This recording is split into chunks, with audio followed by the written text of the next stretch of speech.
밥만 축내는 놈. 이제 네 살 길 알아서 찾아 나가.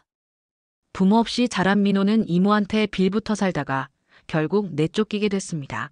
살 길을 찾다 겨우겨우 시장에 떡볶이집 할머니가 민호를 거두어줬죠. 여기서 먹고 자고 해도 된다. 네 집이라 생각해라. 그렇게 겨우겨우 살아가는 강민호. 그러나 시장에서 이모를 다시 한번 맞닥뜨리게 되고 이모는 또다시 강민호를 힘들게 한다. 민호 또 본다. 이 가게는 이제 우리가 접수한다. 네 살 길 알아서 찾아. 과연 무슨 일이 벌어지는 걸까요? 이야기 시작 전 구독, 좋아요와 함께 어디서 보고 계신지 댓글로 남겨주세요. 지금 바로 시작하겠습니다. 오늘도 어김없이 식사 자리에서 민호를 향해 날카로운 말이 쏟아집니다. 야, 너 또 식탁에 국물 흘렸지? 박영의 이모의 목소리는 언제나 날카로웠습니다. 민호가 조금이라도 실수를 하면 그녀의 잔소리는 끝이 없었죠. 미안해요, 이모. 미안하긴. 남의 집에서 얹혀 사는 주제에 조심성도 없어. 민호는 그저 고개를 숙이고 있을 뿐이었습니다. 이곳에서 쫓겨나면 갈 곳이 없다는 걸 알고 있었거든요. 그런데 이모는 민호가 모르는 비밀이 하나 있었습니다. 부모님이 남긴 보험금을 자신의 용도로 몰래 사용하고 있었던 것이죠. 어느 추운 겨울밤이었습니다. 민호가 숙제를 하느라 거실 전등을 켜두고 있었는데요. 전기세가 얼마나 나오는 줄 알아? 너 때문에 우리 가정이 얼마나 힘든지 알기나 해. 이모의 목소리가 평소보다 더 거칠었습니다. 아마 그날 뭔가 기분 나쁜 일이 있었나 보더라고요. 죄송합니다. 금방 끝낼게요. 끝내긴 뭘 끝내. 밥만 축내는 놈이. 순간 분위기가 달라졌습니다. 이모의 눈빛이 평소와는 다르게 차가웠거든요. 나가라. 당장 나가. 이모, 뭔 소리예요? 밥만 축내는 놈아 나가라. 더 이상 못 봐주겠어. 민호는 믿을 수가 없었습니다. 아무리 평소에 구박을 받았어도 설마 집에서 내쫓을 줄은 몰랐거든요. 하지만 이모의 표정은 진심이었습니다. 이모, 제가 뭘 잘못했는지 말해주세요. 고칠게요. 고치긴 뭘 고쳐? 내 존재 자체가 짐이야. 그 말을 듣는 순간 민호의 가슴이 무너져 내렸습니다. 자신이 정말 쓸모없는 사람인가 하는 생각이 들었거든요. 결국 민호는 작은 가방 하나만 들고 집을 나서야 했습니다. 눈이 내리는 추운 겨울밤이었는데요. 갈 곳도 없고 의지할 사람도 없었습니다. 처음 이틀은 그럭저럭 버텼습니다. 편의점에서 라면 하나로 하루를 때우고 찜질방에서 잠을 청했거든요. 하지만 가진 돈이 얼마 안 되니까 곧 바닥이 났습니다. 셋째 날부터는 정말 힘들었습니다. 먹을 것도 없고 잠잘 곳도 없었거든요. 민호는 폐지를 주어서 돈을 벌어보려고 했지만 경험이 없어서 하루 종일 고생해도 1,000원도 안 되더라고요. 내가 정말 쓸모없는 사람인 걸까? 민호는 길거리에서 중얼거렸습니다. 추위에 떨면서 말이죠. 그때 몸이 점점 무거워지는 걸 느꼈습니다.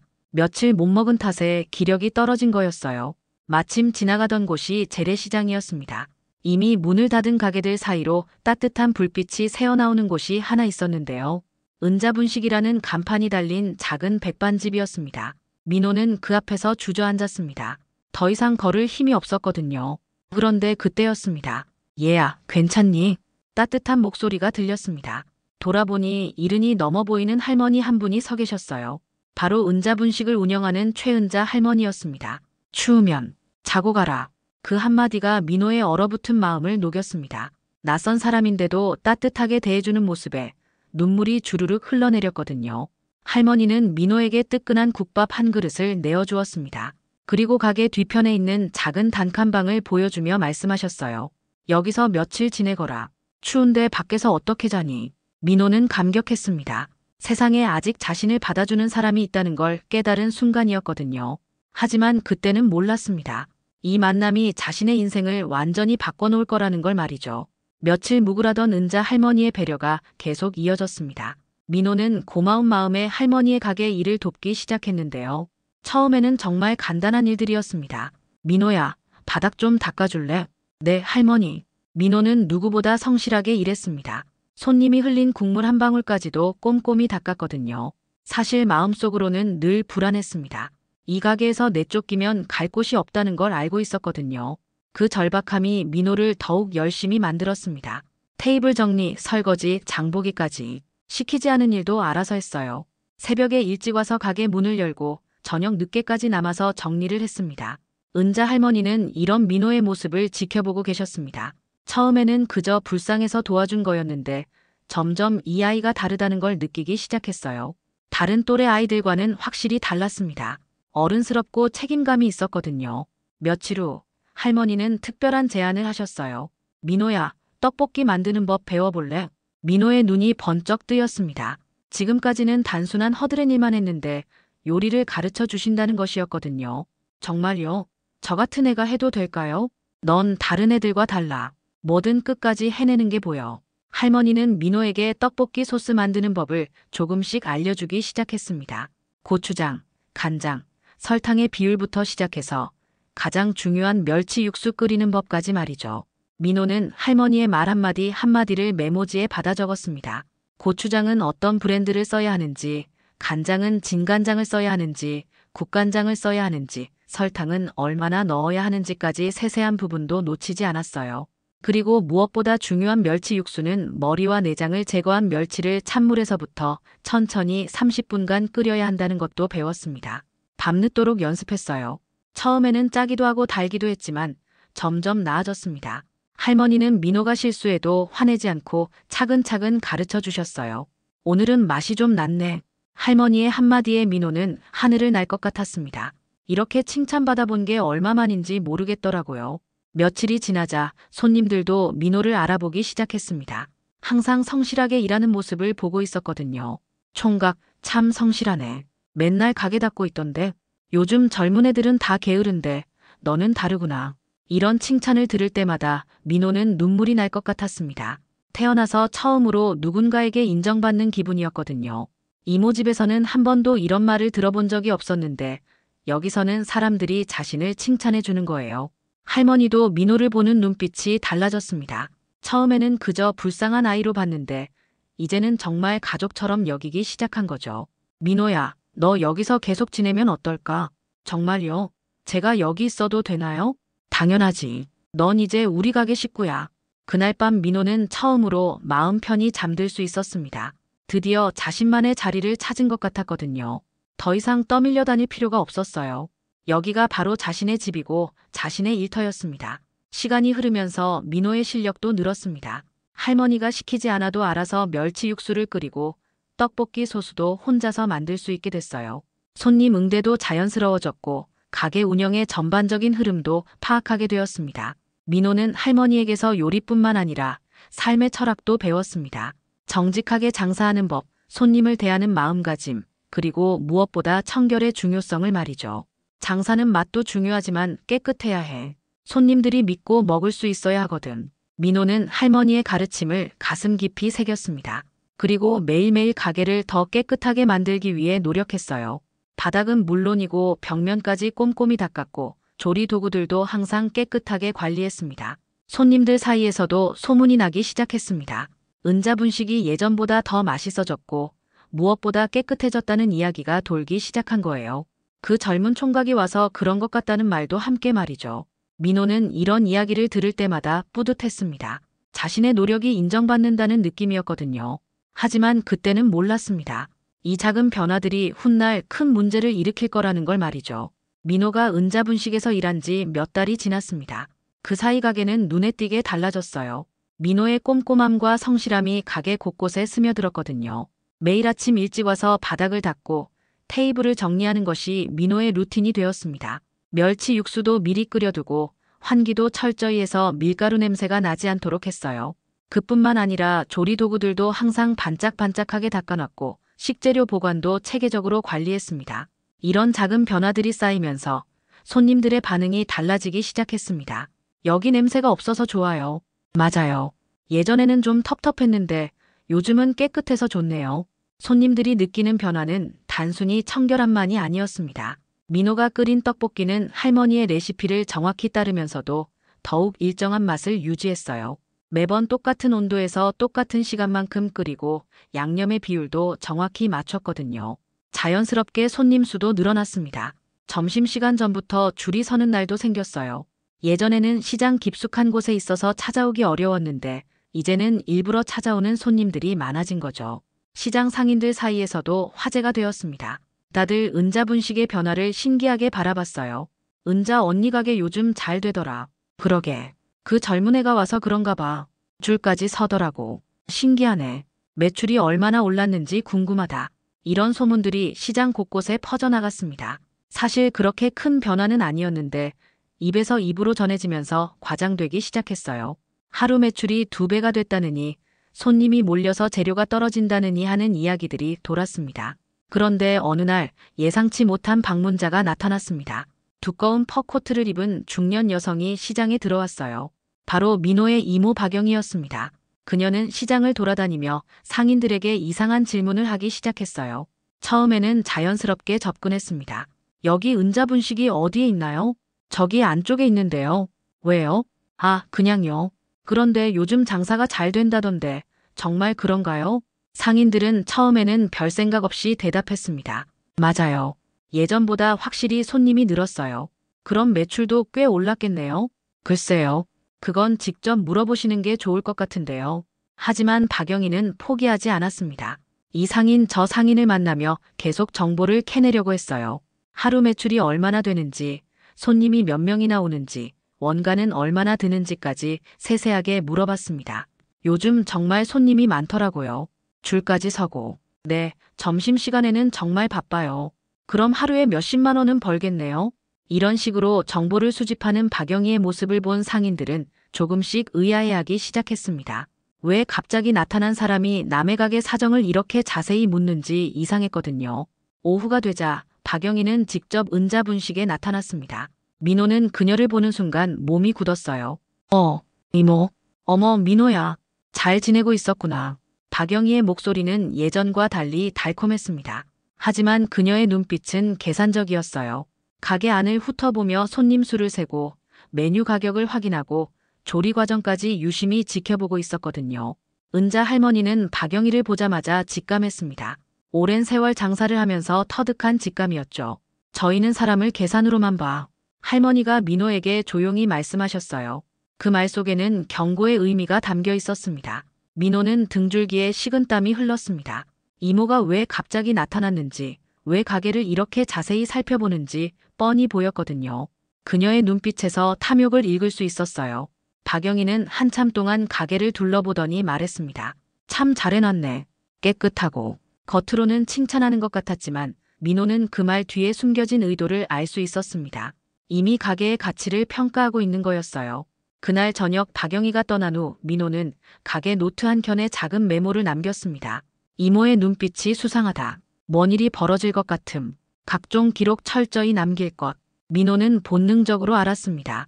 뭔가 큰일이 일어날 거라는 걸 말이죠. 이모의 눈빛에서 읽은 탐욕이 단순한 호기심이 아니라는 걸 깨달았거든요. 며칠 후 시장에는 이상한 소문이 돌기 시작했습니다. 은자분식 매출이 엄청나게 올랐다는 이야기가 과장되어 퍼졌어요.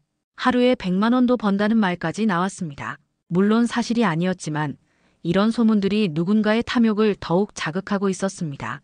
은자 할머니는 민호에게 말씀하셨습니다. 민호야, 앞으로 뭔 일이 생겨도 당황하지 마. 우리는 우리대로 묵묵히 하는 거야. 할머니의 목소리에는 오랜 경험에서 나온 지혜가 묻어 있었습니다. 세상에는 남의 것을 탐내는 사람들이 있다는 걸 알고 계셨거든요. 그날 밤 민호는 잠들기 전에 생각했습니다. 이번에는 달라야 한다고. 며칠 후 저녁 무렵 박영희가 다시 나타났습니다. 이번에는 혼자가 아니었어요. 비싼 옷을 입고 화장도 진하게 하고 왔더라고요. 마치 중요한 일을 앞둔 것처럼 말이죠. 민호야, 이모랑 얘기 좀 할까? 민호는 마지못해 가게 밖으로 따라 나갔습니다. 박영희는 예전과는 완전히 다른 목소리로 말했어요. 이모가 미안했다. 갑작스러운 사과에 민호는 당황했습니다. 그동안 한 번도 미안하다는 말을 들어본 적이 없었거든요.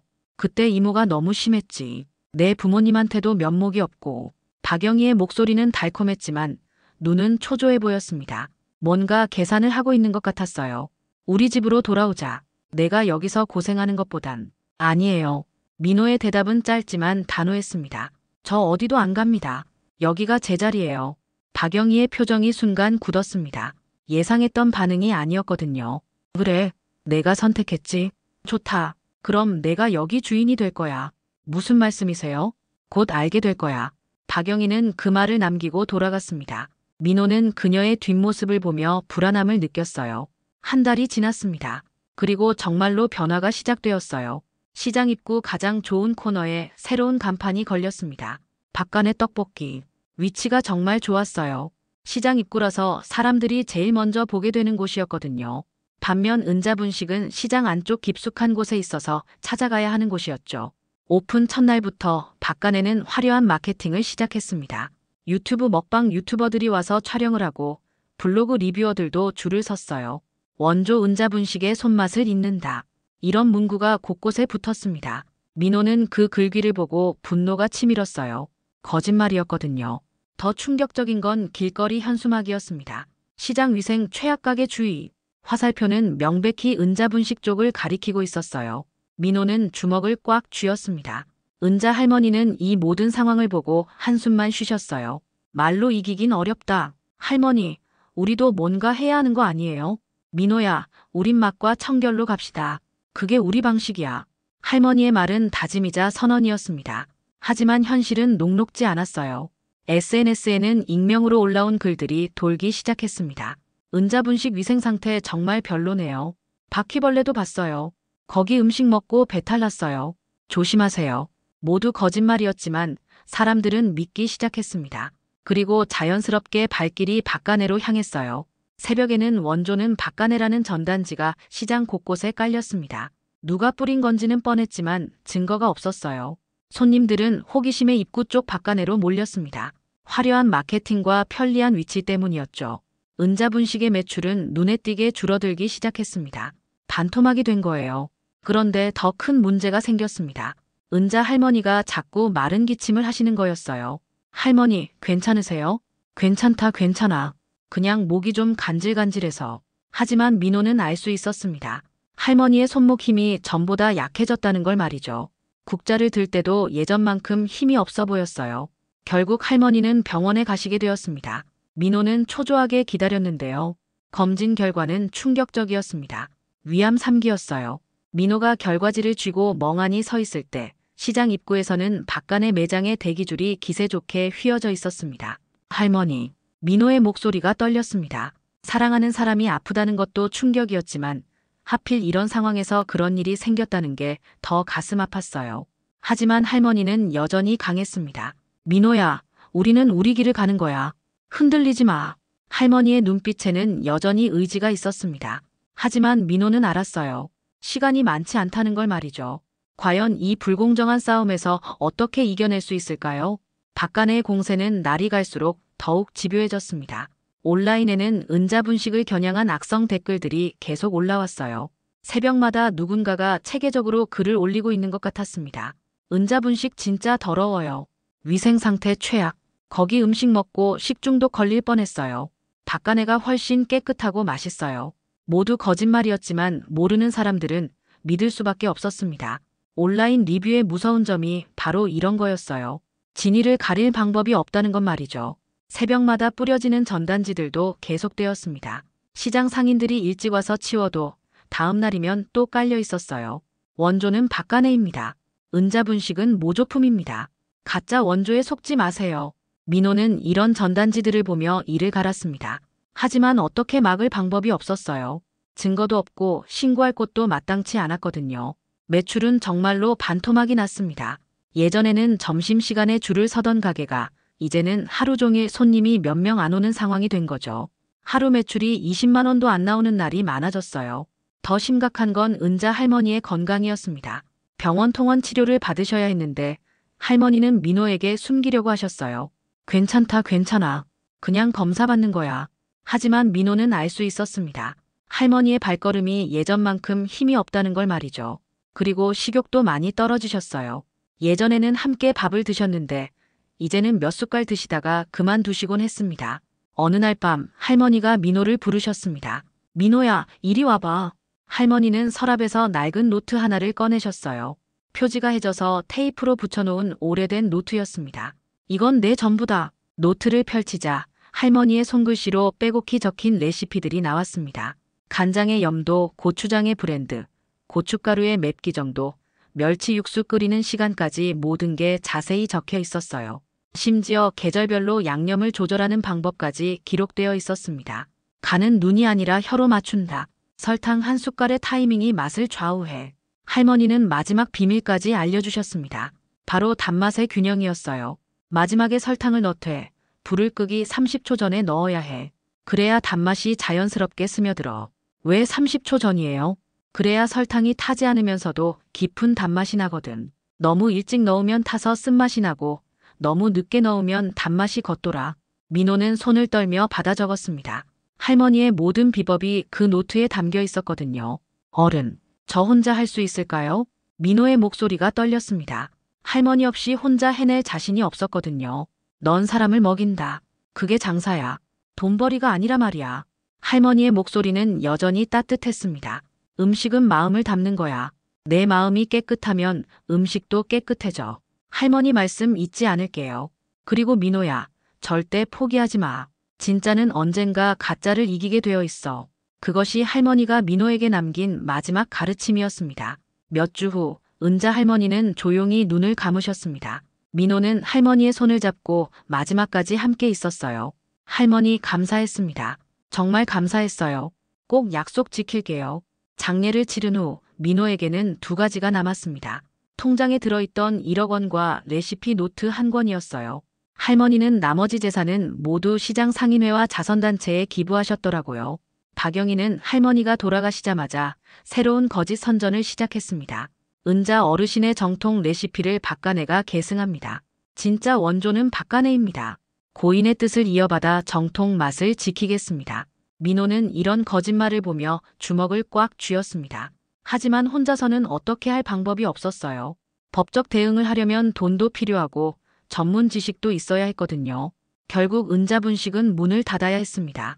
할머니도 돌아가시고 손님도 없으니 더 이상 운영할 수가 없었거든요. 민호 혼자서는 임대료도 감당하기 어려운 상황이었어요. 민호는 보육원으로 향했습니다. 한도윤 원장님이 민호를 받아주셨어요. 여기서 다시 시작해보자. 공부로 복수하는 거야. 복수요? 그래. 지식과 실력으로 당당하게 맞서는 거지. 그게 진짜 복수야. 원장님의 말씀대로 민호는 검정고시를 준비하기 시작했습니다. 낮에는 공부하고 밤에는 할머니의 레시피 노트를 펼쳐보며 울었어요. 끝이 아니야. 내가 다시 끓인다. 민호는 다짐했습니다. 언젠가 반드시 돌아와서 할머니의 억울함을 풀어드리겠다고 말이죠. 검정고시에 합격한 민호는 장학생으로 국립대학교에 진학할 수 있었습니다. 외식경영학과를 선택했어요. 언젠가 다시 요리로 승부하기 위해서였죠. 대학에서 민호는 열심히 공부했습니다. 외식경영뿐만 아니라 식품위생, 소비자 행동 마케팅, 심지어 법학까지 모든 걸 배웠어요. 다시는 무력하게 당하지 않기 위해서였습니다. 그리고 밤마다 할머니의 레시피 노트를 연구했습니다. 각 재료의 비율을 정확한 수치로 바꾸고 조리 과정을 체계화했어요. 감각적이었던 할머니의 레시피를 과학적 데이터로 변환하는 작업이었습니다. 데이터와 레시피, 이 두 가지가 내 무기가 될 거야. 민호는 단순히 복수하려는 게 아니었습니다. 할머니의 진짜 맛을 세상에 알리고 싶었어요. 그리고 거짓된 원조를 무너뜨리고 싶었죠. 졸업을 앞둔 민호는 마침내 준비를 마쳤습니다. 이제 진짜 전쟁을 시작할 때가 온 거죠. 대학에서 민호는 모든 시간을 투자해서 공부했습니다. 외식 경영, 식품 위생, 소비자 행동 분석까지 관련된 모든 분야를 파고들었어요. 도서관에서 밤늦게까지 공부하는 것이 일상이 되었습니다. 특히 민호가 집중한 분야는 데이터 분석이었어요. 매출 분석, 고객 동선 파악, 회전율 계산 같은 것들을 체계적으로 배웠습니다. 이론만으로는 부족하다고 생각해서 방학 때마다 다른 음식점에서 아르바이트를 하면서 현장 경험도 쌓았어요. 밤에는 은자 할머니의 레시피 노트와 자신이 배운 이론을 결합해서 새로운 것을 만들었습니다. 바로 은자 레시피 표준안이었어요. 할머니의 감각적인 레시피를 정확한 수치와 과학적 근거로 뒷받침한 거죠. 멸치 육수의 최적 온도는 몇 도인지, 양념의 황금 비율은 정확히 어떻게 되는지, 위생관리 시스템은 어떻게 구축해야 하는지까지 모든 게 체계화되어 있었습니다. 민호는 또한 마케팅과 브랜딩에 대해서도 깊이 공부했어요. 박가네가 어떤 방식으로 허위 마케팅을 했는지 분석하고 그에 대응할 수 있는 정당한 마케팅 전략도 연구했습니다. 졸업학기가 되자 민호는 마침내 행동에 나섰습니다. 목표는 한빛 F&B라는 프랜차이즈 회사였어요. 업계에서 꽤 유명한 회사였고 무엇보다 정직한 경영으로 소문난 곳이었죠. 민호는 한 달 동안 한빛 F&B에 대해 철저히 조사했습니다. 회사의 경영 철학, 주요 브랜드, 최근 사업 동향까지 모든 걸 파악했어요. 그리고 자신만의 사업 제안서를 만들었습니다. 두꺼운 서류 뭉치를 들고 한빛 F&B 본사를 찾아갔습니다. 서울 강남에 위치한 고층 빌딩이었는데 들어서는 순간부터 위압감이 느껴졌어요. 안녕하세요. 미팅 요청드리려고 왔는데요. 미팅 예약은 하셨나요? 안내 데스크 직원이 차가운 목소리로 물었습니다. 아니요. 하지만 정말 중요한 제안이 있어서 예약 없으시면 곤란합니다. 홈페이지에서 신청해 주세요. 민호는 돌려보내질 뻔했습니다. 하지만 포기할 수 없었어요. 이곳에서 기회를 잡지 못하면 다른 대안이 없었거든요. 로비 의자에 앉아서 기다리기로 했죠. 1시간, 2시간, 3시간, 4시간을 버텼습니다. 직원들이 이상하게 쳐다봤지만 민호는 꿋꿋이 앉아 있었어요. 가끔 화장실에 다녀오거나 물을 마시는 것 외에는 자리를 뜨지 않았습니다. 그때 우연히 지나가던 중년 남성이 민호에게 관심을 보였습니다. 정장을 깔끔하게 차려입고 있었는데 뭔가 중요한 사람 같아 보였어요. 학생, 뭐하러 여기 계신가요? 제안서를 가져왔는데 미팅 기회를 못 얻어서 기다리고 있습니다. 어떤 제안서인데요? 그 사람은 김성진 기획이사였습니다. 민호의 진정성과 끈기에 감동해서 회의실로 데려갔어요. 한번 들어보죠. 그런데 시간이 많지 않으니까 핵심만 말씀해 주세요. 민호는 준비해온 자료를 펼쳤습니다. 재래시장 동선 분석, 대기시간 최적화, 고객 회전율 개선 방안, 클레임 유형별 대응책까지 정말 체계적이었어요. 단순한 아이디어가 아니라 구체적인 데이터와 실행 계획이 담겨 있었습니다. 이건 어디서 가져온 자료인가요? 제가 직접 조사하고 분석한 겁니다. 3년 동안 준비했어요. 김성진 이사는 놀란 표정을 지었습니다. 대학생이 이 정도 수준의 자료를 만들었다는 게 믿어지지 않았거든요. 흥미롭네요. 그런데 이론은 누구나 할 수 있잖아요. 실제로는 어떻게 될지 모르고요. 김성진 이사가 의구심을 표했습니다. 말로는 못 믿으시겠죠. 직접 끓여드리겠습니다. 민호는 가방에서 휴대용 버너를 꺼냈습니다. 이런 상황까지 대비해서 준비해온 거였어요. 회의실에서 요리를 한다는 게 말이 안 되는 상황이었지만 김성진 이사는 호기심이 생겼습니다. 과연 어떤 맛일지 궁금했거든요. 멸치와 다시마가 끓는 냄비에서 구수한 냄새가 올라왔습니다. 그리고 고추장, 간장, 설탕의 절묘한 조합이 시작되었어요. 민호는 은자 할머니에게서 배운 그대로 정확한 타이밍에 맞춰 양념을 넣었습니다. 김성진 이사는 냄새만 맡아도 알 수 있었습니다. 이건 보통 레시피가 아니라는 걸 말이죠. 일반적인 분식점 떡볶이와는 확실히 다른 깊이가 있었어요. 마지막 불 조절이 핵심입니다. 민호가 설명하면서 설탕을 넣는 타이밍을 조절했어요. 정확히 30초 전이었죠. 은자 할머니가 가르쳐 주신 비법이었습니다. 완성된 떡볶이를 맛본 김성진 이사의 표정이 완전히 바뀌었습니다. 예상했던 것보다 훨씬 깊고 복합적인 맛이었거든요. 이건 정말 다르네요. 어디서 배우신 거예요? 제 은인이셨던 분께 배웠습니다. 대표님을 불러야겠어요. 곧 윤태경 대표이사가 회의실에 나타났습니다. 그도 떡볶이를 맛보더니 놀란 표정을 지었어요. 학생, 이 레시피 얼마에 팔 생각인가요? 절대 팔지 않습니다. 민호의 대답은 단호했습니다. 그럼 뭘 원하시는 거죠?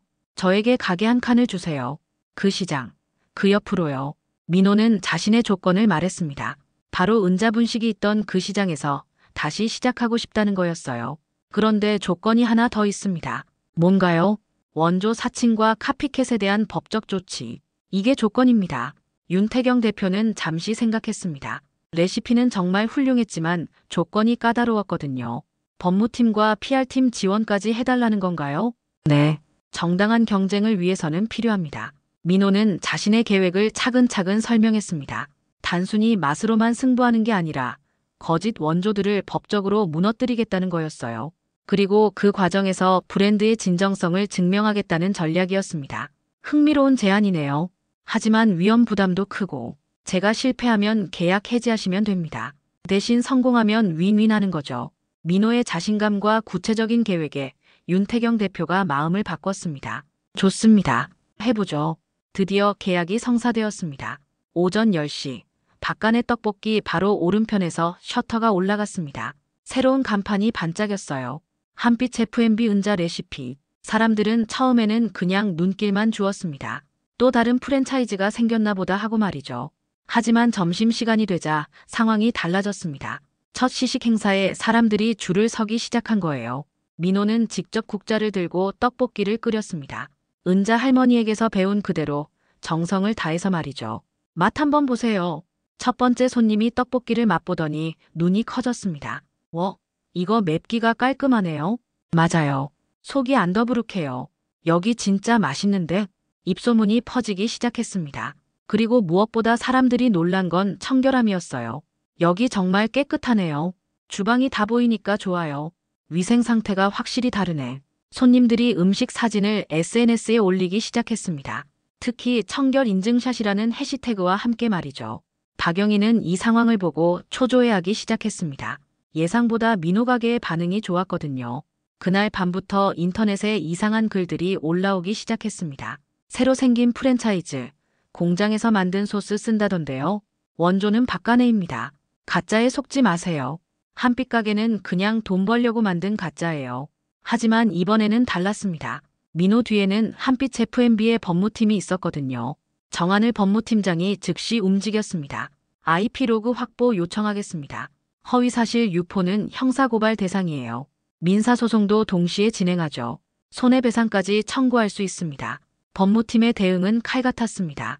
더 이상 일방적으로 당하지 않겠다는 거였어요. 동시에 PR팀 배지우 팀장도 대비 자료를 준비했습니다. 투명 경영으로 나가겠습니다. 위생 점검표, 소스 제조 과정, 원재료 납품서까지 모두 공개하죠. 청결, 정성, 데이터, 이 세 가지로 스토리텔링 하겠습니다. 민호는 이런 체계적인 지원에 감격했습니다. 혼자였다면 절대 할 수 없는 일들이었거든요. 며칠 후 시장 상인회장 오만석 씨가 중요한 증언을 해주었습니다. 나는 봤소. 은자 어른이 그 총각한테 매일 손 씻게 하던 거, 위생이 얼마나 중요한지 가르치던 걸 말이야. 그 총각이 새벽마다 와서 가게 닦던 것도 봤어요. 다른 상인들도 하나둘씩 증언에 나섰습니다. 사실 그들은 은자 할머니와 민호의 진심을 알고 있었거든요. 박영희는 더욱 다급해졌습니다. 전단지 살포를 더 늘리고 온라인 공격도 강화했어요. 하지만 이번에는 모든 게 기록되고 있었습니다. 법무팀이 증거를 차곡차곡 수집하고 있었거든요. 허위사실 유포건 12건, 원조 사칭건 8건 확보했습니다. 영업방해 혐의도 추가할 수 있을 것 같습니다. 시장 분위기도 바뀌기 시작했습니다. 처음에는 박간의 편이었던 사람들도 점점 민호 편으로 기울었어요. 원조 사칭은 좀 선 넘은 것 같지 않아? 그래도 은자 어른이 키운 총각인데 청결함도 확실히 다르고. 어느 날 저녁 박영희가 민호에게 다가왔습니다. 야, 너 뭘 하려는 거야? 법대로 하는 거예요. 민호의 대답은 담담했습니다. 가짜 원조가 프랜차이즈 장난치네. 박영희가 목소리를 높였지만 민호는 흔들리지 않았어요. 이제 어디 해볼 테면 해보세요. 난 내 방식으로 갑니다. 예전에 무력했던 소녀는 더 이상 없었습니다. 이제 민호에게는 법과 데이터 그리고 진실이 있었거든요. 정한을 법무팀장이 마지막 통보를 했습니다. 허위사실 유포와 원조 사칭에 대해 형사고발과 민사소송을 동시에 진행하겠습니다. 손해배상도 청구할 예정입니다. 박영희의 얼굴이 창백해졌습니다. 이제서야 상황이 얼마나 심각한지 깨달은 거였어요. 시장은 완전히 달라졌습니다. 이제 사람들은 어느 쪽이 진짜인지 알기 시작했거든요. 몇 달간의 치열한 법정 공방이 끝났습니다. 드디어 판결의 날이 왔어요. 법정은 긴장감으로 가득했습니다. 법정에는 민호와 한빛 F&B 법무팀, 그리고 박영희와 그녀의 변호사가 앉아 있었습니다. 방청석에는 시장 상인들도 많이 와 있었어요. 이 사건이 시장 전체에 미칠 영향을 모두가 알고 있었거든요. 임경수 판사가 엄숙한 표정으로 판결문을 읽기 시작했습니다. 법정 안은 숨소리조차 들리지 않을 정도로 조용했어요. 피고 박영희는 허위사실 유포 및 원조 사칭으로 원고에게 막대한 피해를 입혔습니다. 판사의 목소리가 법정에 울려 퍼졌습니다. 원조는 단순한 상호가 아니라 역사와 기억의 문제입니다. 이를 거짓으로 주장한 것은 명백한 기만행위이며 고인에 대한 모독이기도 합니다. 또한 허위사실을 지속적으로 유포하여 상대방의 영업을 방해한 행위는 용납될 수 없습니다. 따라서 피고는 원고에게 손해배상금 2억 원을 지급하라. 법정이 웅성거렸습니다. 2억 원이라는 큰 금액의 배상 판결이었거든요. 방청석에서는 시장 상인들이 서로 수군거렸어요. 2억 원이나 그렇게 거짓말하더니 결국 걸렸네. 은자 어른이 하늘에서 보고 계실 거야. 박영희는 얼굴이 새하얗게 질렸습니다. 예상했던 것보다 훨씬 큰 금액이었어요. 그녀의 변호사도 당황한 기색이 역력했습니다. 판사는 계속해서 판결 이유를 설명했습니다. 특히 고인의 명예를 훼손하면서까지 자신의 이익을 추구한 행위는 도덕적으로도 용납하기 어렵습니다. 진정한 원조와 전통은 법적 보호를 받아야 마땅합니다. 법정을 나서는 복도에서 박영희가 민호에게 무릎을 꿇었습니다. 과거에 민호를 내쫓을 때의 당당함은 온데간데 없었어요. 민호야, 이모가 잘못했다. 미안했어. 제발 살려줘. 돈은 나중에라도 갚을게. 제발 선처를 베풀어줘. 하지만 민호의 대답은 냉정했습니다. 더 이상 흔들리지 않는 단단한 목소리였어요. 저한테 빌지 마세요. 돌아가신 은자 어른께 빌어야죠. 이모는 할머니한테 한 일을 생각해보세요. 민호가 돌아서는 순간 사람들은 그의 뒷모습에서 은자 할머니의 모습이 겹쳐 보이는 듯 했습니다. 할머니의 정신이 민호를 통해 살아있는 것 같았어요. 한빛 F&B와 민호의 매장은 안정적으로 성장했습니다. 정직한 맛과 깨끗한 위생이 입소문을 탔거든요. 박간애가 사라진 후 시장에는 평화가 찾아왔어요. PR팀은 가게 한켠에 특별한 공간을 만들었습니다. 은자 레시피 이야기라는 작은 전시 공간이었어요. 은자 할머니의 사진과 함께 그녀의 철학이 적혀 있었습니다. 음식은 사람을 먹이는 것이다. 정직하고 깨끗하게, 정성을 다해서, 마음을 담으면 맛도 따라온다. 많은 손님들이 이 공간을 보며 감동받았어요. 단순한 음식점이 아니라 하나의 철학과 정신이 담긴 곳이라는 걸 느꼈거든요. 민호는 할머니의 뜻을 이어받아 특별한 일을 시작했습니다. 매달 한 번씩 무료 배식을 하는 거였어요. 어려운 처지의 사람들을 위한 따뜻한 나눔이었습니다. 배고프면 드세요. 추우면 들어오세요. 가게 입구에는 작은 팻말이 붙어 있었습니다.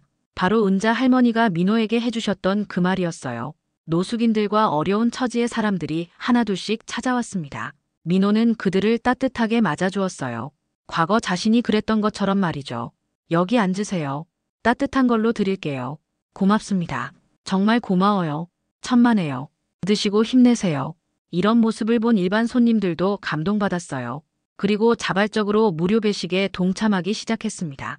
어느 날 박영희에게서 문자가 왔습니다. 절망적인 내용이었어요. 이역은 있으니 정말 어떻게 해야 할지 모르겠다. 민호의 답장은 간단했습니다. 감정 없이 사실만 전달하는 차가운 문장이었어요. 없으면 재산 압류 들어갑니다. 더 이상 감정에 휘둘리지 않는 민호였습니다. 법대로, 원칙대로 처리하는 거였어요. 시장은 완전히 바뀌었습니다. 이제 사람들은 진짜와 가짜를 구별할 줄 알게 되었어요. 역시 진짜가 다르네. 은자 어른의 정신을 이어받은 곳이 여기구나. 여기가 진짜 원조지. 박간애는 결국 문을 닫아야 했습니다. 배상금을 내지 못해서 재산 압류까지 당했거든요. 허위와 거짓으로 쌓은 성공은 결국 무너질 수밖에 없었어요. 민호는 가게에서 국자를 들고 첫 국물을 떠올렸습니다. 창문을 스치는 바람에 은자 할머니의 목소리가 들리는 것 같았어요. 사람을 먹여라. 그 목소리가 민호의 가슴에 깊이 울렸습니다. 할머니의 가르침을 실천하는 것이 진정한 보답이라는 걸 알았거든요. 이제 시장에는 평화가 찾아왔습니다. 거짓된 원조는 사라지고 진짜 맛과 정신만이 남았어요.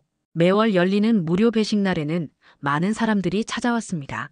어려운 처지의 사람들뿐만 아니라 일반 손님들도 와서 도움을 주곤 했어요. 여기 정말 따뜻한 곳이네요. 음식만 파는 게 아니라 마음도 나누는 곳 같아요. 민호는 이런 말을 들을 때마다 은자 할머니가 생각났습니다. 할머니께서 꿈꾸셨던 바로 그런 가게가 된 것 같았거든요. 어느 날 저녁 민호는 가게를 정리하면서 혼자 중얼거렸습니다. 할머니, 저 잘했죠? 약속 지켰어요. 그때 주방에서 멸치 육수에 첫 김이 피어올랐습니다. 그 모습을 보며 민호는 처음으로 진심으로 미소를 지을 수 있었어요. 이제 맛과 기억은 제자리를 찾았습니다. 그리고 그 답은 매달 열리는 배식날에 있었어요. 사람을 먹이고 따뜻함을 나누는 것. 그것이 바로 진짜 원조의 정신이었거든요. 오늘도 민호는 도움이 필요한 사람들에게 그 따뜻한 말을 건넵니다. 바로 은자 할머니께서 자신에게 해주셨던 그 말을 말이죠. 어떠셨나요? 때로는 가장 어려운 순간에 만난 작은 따뜻함이 우리 인생을 완전히 바꿔놓기도 합니다. 여러분도 누군가에게 그런 따뜻함이 되어주시길 바라요. 이 이야기가 마음에 드셨다면 좋아요와 구독 부탁드리고 댓글로 여러분의 생각도 들려주세요. 감사합니다. 민호의 복수는 끝났습니다. 하지만 은자 할머니의 정신은 계속해서 이어져 갔어요. 그리고 앞으로도 계속 이어져 갈 것입니다. 추우면 자고 가세요. 오늘도 민호는 도움이 필요한 사람들에게 그 따뜻한 말을 건넵니다. 바로 은자 할머니께서 자신에게 해주셨던 그 말을 말이죠.